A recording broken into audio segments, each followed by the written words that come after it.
Setelah 15 menit Tasya keluar dari kamar mandi. Namun Tasya tidak menemukan sosok Arya di dalam kamarnya. Tasya pun memutuskan untuk turun ke bawah setelah memakai baju santainya.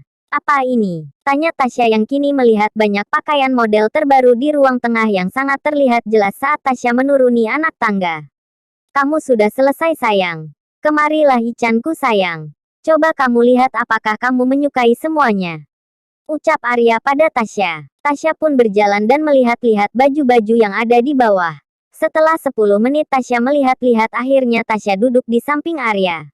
Bagaimana kamu suka semuanya? Tanya Arya pada Tasya. Ya aku suka semuanya tuan muda yang kaya raya.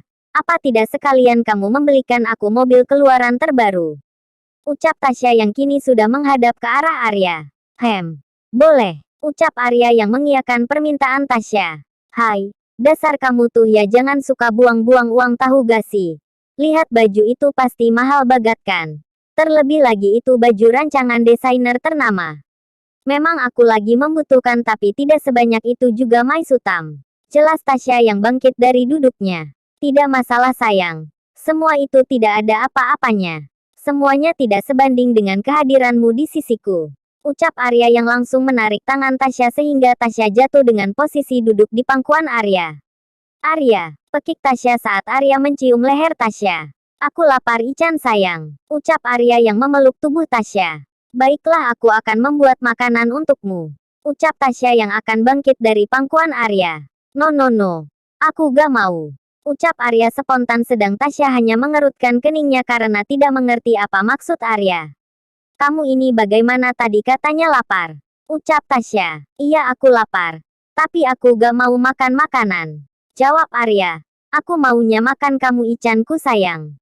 Sambung Arya yang kemudian membenamkan wajahnya di dada Tasya. Wajah Tasya langsung memerah saat mendengar ucap dari Arya. Namun tidak bisa dipungkiri kalau Tasya pun sangat haus. Haus akan belayan Arya. Tak butuh waktu lama Arya pun langsung membawa Tasya menuju kamar mereka untuk mencurahkan hasrat kerinduan mereka masing-masing. Sedangkan di perusahaan Azizkia Group tengah dihebohkan dengan karyawan baru yang hari ini baru saja bergabung di perusahaan Arya. Parasnya yang cantik, postur tubuh yang sangat proporsional dan kulit putih bersih membuat siapapun yang melihatnya akan terpesona. Cecil, panggil Audi saat berada di lobi. Wanita cantik yang merasa dirinya dipanggil pun akhirnya menengok ke arah sumber suara. Senyumnya mereka saat melihat Audi, teman yang baru saja datang dan menghampirinya. Selamat datang di perusahaan Azizkia Group Nona Cecilia Winara. Ucap Audi yang menyunggingkan senyumnya. Oh terima kasih atas sambutannya Nona Audi. Ucap Cecil. Apa dia sudah datang? Tanya Cecil pada Audi. Belum. Tapi aku rasa hari ini dia tidak akan datang. Jawab Audi. Akhirnya Cecilia mengobrol dengan Audi sambil berjalan ke ruangan yang akan jadi tempat Cecilia bekerja. Karena Cecilia menjabat sebagai manajer di Azizkia Group mulai hari ini. Cecilia terus bertanya tentang dia. Dia yang dimaksud oleh Cecilia ada Arya. Pria yang sejak lama Cecilia kejar sampai saat ini. Sampai-sampai Cecilia rela bekerja di perusahaan Arya hanya untuk bisa dekat dan memenangkan hati Arya. Sebenarnya Cecilia tidak harus bekerja hanya sebagai seorang manajer di perusahaan yang saat ini sudah menjadi milik Arya. Karena Cecilia sendiri berasal dari keluarga yang berada dan Cecilia juga adalah anak tunggal dari Mo Winara seorang pengusaha yang cukup ternama di negara ini. Apa dia ada pekerjaan di luar kota atau di luar negeri? Tanya Cecilia pada Audi. Gak tahu deh aku juga gak terlalu paham. Tapi akhir-akhir ini Arya sering tidak ke kantor. Entah itu ke luar negeri ataupun keluar kota. Jawab Audi yang menyebutkan nama Arya karena kini Audi sudah berada di ruangan Cecilia. Apa Arya sekarang sudah punya kekasih? Tanya Cecilia. Aku tidak tahu pasti. Mungkin belum karena selama aku kerja di sini Arya tidak pernah membawa wanita satupun ke kantornya. Jelas Audi. Baguslah kalau begitu.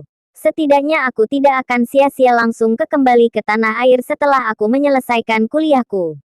Setidaknya aku masih punya kesempatan untuk mendapatkan hati Arya. Setelah sekian lama aku selalu mengejar dan memberikan perhatian padanya aku yakin cepat atau lambat Arya akan mencintaiku. Ucap Cecilia dan Audi pun hanya mengangguk. Lalu bagaimana kalau ternyata Arya sudah punya kekasih? Tanya Audi pada Cecilia. Kenapa kamu bicara seperti itu? Bukankah kamu sendiri tadi yang mengatakan kalau Arya tidak pernah membawa satu wanita pun ke kantornya ini? Ucap Cecilia yang merasa bingung dengan pertanyaan yang Audi ucapkan padanya. Ini kan seandainya. Lagi pula kalau Arya sudah mempunyai kekasih bukan berarti Arya harus membawanya ke kantor kan? Ucap Audi. Cecilia pun terlihat sedikit berpikir mengenai ucapan dari Audi. Benar juga apa yang dikatakan Audi. Tapi kalau benar Arya sudah punya kekasih kira-kira seperti apa dia? Aku saja yang seperti ini selalu saja tidak pernah berhasil mendapatkannya. Batin Cecilia. Jujur saja. Aku pernah memakai pakaian yang sangat seksi dan aku pun pernah mencoba menggodanya. Dan kamu tahu hasilnya. Tanya Audi pada Cecilia dan Cecilia pun hanya menggelengkan kepalanya. Dia sama sekali tidak tergoda. Secara logika seorang pria normal saat diharapkan dengan seorang wanita yang begitu seksi dan menggoda pasti dia akan sangat tergoda. Tapi dia sama sekali tidak. Jadi secara logika kemungkinan ada dua hal yang membuat Arya tidak tergoda. Pertama, Arya tidak normal. Kedua, Arya sudah memiliki kekasih yang luar biasa sehingga Arya tidak tertarik lagi pada wanita manapun selain kekasihnya itu. Jelas Audi. Kalau alasan yang pertama tidak normal itu tidak mungkin Audi. Arya itu laki-laki yang sangat normal.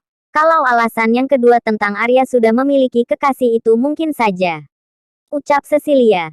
Tapi apapun alasannya aku bakal pastikan Arya akan jatuh cinta padaku dan Arya menikah denganku. Sambung Cecilia. Audi yang mendengar ucapan Cecilia pun hanya mengangkat bahunya. Sudah aku mau balik ke tempat kerjaku lagi. Selamat bekerja Cecil. Sampai jumpa lagi Bay. Ucap Audi yang kemudian pergi dari ruangan Cecilia. Aku yakin suatu saat nanti kamu akan luluh padaku Arya. Bagaimanapun caranya itu akan aku lakukan. Ucap Cecilia pada dirinya sendiri. Cecilia pun memutuskan untuk mulai bekerja. Karena Cecilia tidak ingin melakukan kesalahan sebelum misinya untuk menaklukkan Arya berhasil. Jam makan siang pun tiba. Vian yang tengah menggantikan Arya untuk menghandle perusahaan pun berencana untuk pergi makan siang di luar. Vian, panggil seorang wanita yang kini berada di belakang Vian. Mendengar namanya dipanggil pun akhirnya Vian menengok ke arah sumber suara. Cecilia, ucap Vian saat melihat orang yang telah memanggilnya. Apa yang sedang kamu lakukan di sini? Tanya Vian pada Cecilia yang tengah berjalan mendekat pada Vian. Sekarang aku kerja di sini sebagai manajer. Jawab Cecilia santai yang kini sudah berada di hadapan Vian. Bagaimana kabar kamu Vi? Tanya Cecilia. Baik, jawab Vian singkat. Kamu mau makan siang kan? Bagaimana kalau kita makan siang bersama? Lagi pula sudah terlalu lama kita tidak pernah makan bersama lagi. Ajak Cecilia pada Vian. Vian pun hanya mengangguk sebagai jawaban kalau Vian menyetujui ajakan Cecilia. Vian dan Cecilia pun akhirnya pergi ke salah satu restoran yang tidak terlalu jauh dari kantor. Vian dan Cecilia duduk di meja yang ada di pojok dekat jendela. Mereka pun memesan makanan yang ingin mereka makan. Kapan kamu balik? Tanya Vian pada Cecilia memecah keheningan. Belum lama, jawab Cecilia singkat sambil mengalihkan pandangannya keluar jendela. Kenapa kamu mau bekerja di Azizkia Group? Apa karena Arya? Tanya Vian dengan wajah datarnya. Cecilia pun hanya tersenyum sebagai tanda membenarkan ucapan Vian. Sampai kapan kamu akan terus seperti ini? Apa tidak pernah lelah terus-menerus mengejar sesuatu yang tidak akan pernah bisa kamu dapatkan? Ucap Vian. Cecilia pun menarik nafas dan membuangnya kasar. Memang benar apa yang dikatakan oleh Vian kalau sampai kapanpun Arya tidak akan pernah bisa digapai. Sekeras apapun Cecilia berusaha. Aku juga tidak tahu. Kenapa aku tidak pernah merasa lelah untuk terus mengejarnya. Tapi aku yakin suatu saat nanti Arya akan membalas perasaanku. Karena itu aku akan terus berusaha Vi. Selama Arya masih sendiri. Ucap Cecilia. Sebaiknya kamu lupakan semua tentang angan-anganmu untuk memiliki Arya. Karena Arya tidak akan pernah memiliki perasaan apapun padamu selain sebagai teman. Lagi pula Arya kini sudah tidak sendiri lagi. Ucap Vian. Mendengar ucapan Vian, Cecilia seperti tersambar petir di siang bolong. Pria yang menjadi pujaannya selama bertahun-tahun kini tidak sendiri lagi. Berarti harapannya selama ini hancur. Kamu jangan bercanda Vi. Aku tidak akan pernah mempercayai ucapanmu begitu saja. Ucap Cecilia yang menepis suatu kebenaran yang mungkin memang itu kenyataannya. Kenapa kamu harus begitu keras kepala, Cecil? Ucap Vian dengan nada tinggi. Aku akan tetap mengejar Arya sebelum Arya sendirilah yang mengatakan padaku kalau dia memang tidak sendiri lagi. Tapi kalau hanya sekedar pasangan kekasih, bukannya aku masih ada kesempatan, iya kan? Jelas Cecilia dengan senyuman getirnya. Arya sudah menikah, Cecil. Menikah. Jadi lebih baik kamu lupakan semuanya angan-anganmu itu tentang hidup dengan Arya. Karena semua itu tidak akan pernah terjadi. Tidak akan pernah bisa terjadi, Cecil. Bentak Vian yang membuat Cecilia tersentak hingga air matanya pun jatuh dengan sendirinya. Cecilia bangkit dari duduknya dan langsung pergi berlari meninggalkan Vian. Vian pun mengejar Cecilia setelah membayar makanan yang mereka pesan walaupun belum dimakan.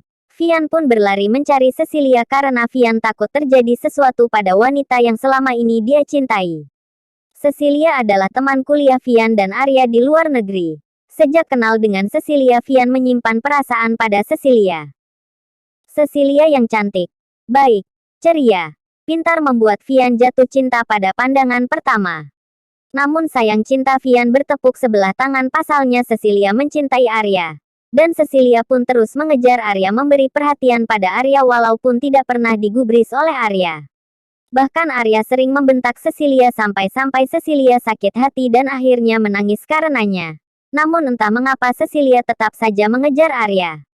Vian sudah mencari Cecilia kemanapun namun tidak pernah menemukan keberadaannya. Karena itu Vian memutuskan untuk kembali ke kantor dengan harapan Cecilia sudah ada di kantor. Sesampainya di kantor, Vian langsung berlari ke ruangan Cecilia bekerja. Cecil, panggil Vian sambil membuka pintu ruangan Cecilia sambil berharap Cecilia berada di dalam. Vian merasa sedikit lega saat melihat Cecilia berada di ruangannya. Vian pun mendekat pada Cecilia. Maaf aku, Cecil, ucap Vian. Aku akan memaafkanmu kalau kamu menghubungi Arya sekarang juga dan mengatakan padanya kalau aku ada di sini. Ucap Cecilia dengan suara beratnya karena Cecilia habis menangis. Baiklah, jawab Vian. Vian pun menuruti kemauan Cecilia. Vian mengambil handphonenya dan langsung menghubungi Arya saat itu juga. Tut. Arya, halo Vi, ada apa? Ucap Arya saat sambungan teleponnya sudah terhubung. Vian, halo Ar. Aku cuman mau kasih tahu kamu kalau sekarang Cecilia bekerja di perusahaan sebagai manajer. Jawab Vian dengan sedikit ragu karena Vian tidak tahu Arya akan menjawab seperti apa. Arya, untuk apa dia bekerja di perusahaan? Bukankah dia anak dari seorang pengusaha ternama? Lalu mengapa dia mau bekerja di perusahaanku dengan hanya menjadi manajer? Ucap Arya dengan nada dinginnya. Cecilia mendengar semua ucapan Arya karena Vian melos speaker teleponnya. Cecilia, Arya. Arya, ini aku Cecil. Sudah lama kita tidak bertemu, aku sangat merindukanmu. Kapan kamu akan kembali? Tanya Cecilia yang kini sudah mengambil alih handphone milik Vian. Arya, untuk apa kamu menanyakan kapan aku kembali? Lagi pula kapan aku kembali tidaklah ada sangkut pautnya denganmu. Jawab Arya dingin. Cecilia, terserah apa kata kamu Arya. Aku akan tetap menunggumu di sini Arya. Dan aku akan. Arya, sudahlah, kamu tidak perlu melakukan itu semua karena semuanya akan sia-sia. Aku yakin Vian pasti sudah mengatakan padamu kalau aku sudah menikahkan, bukan? Jadi berhentilah melakukan sesuatu yang konyol. Dan kamu harus terima kenyataan kalau aku tidak pernah memiliki perasaan apapun padamu selain perasaan pertemanan. Ucap Arya yang memotong ucapan Cecilia. Cecilia, aku butuh bukti Arya. Aku akan tetap menunggu kamu datang bersama dengan istrimu kalau memang kamu benar-benar sudah menikah dan mengatakan semuanya langsung padaku. Maka aku akan berhenti saat itu juga. Jelas Cecilia. Arya, sudahlah, hentikan kekonyolan itu Cecil. Dan jangan mengganggu kebahagiaanku. Dan kalau kamu mau menungguku ya terserah saja, bukan urusanku. Ucap Arya yang sudah kesal pada Cecilia. Cecilia, Arya, kamu kenapa sih? Arya. Sayang, kamu kenapa marah-marah sih? Aku masih sangat lelah dan itu semua karenamu.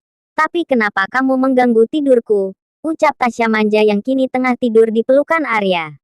Dan secara tidak sengaja suara Tasya tertangkap sehingga bisa didengar melalui sambungan telepon yang membuat Cecilia tidak dapat melanjutkan ucapannya lagi. Vian yang mendengar ucapan Tasya dan melihat Cecilia yang kini diam membisu dengan air matanya yang terus mengalir di pipinya pun langsung mengambil alih handphonenya kembali dan memutuskan sambungan teleponnya dengan Arya.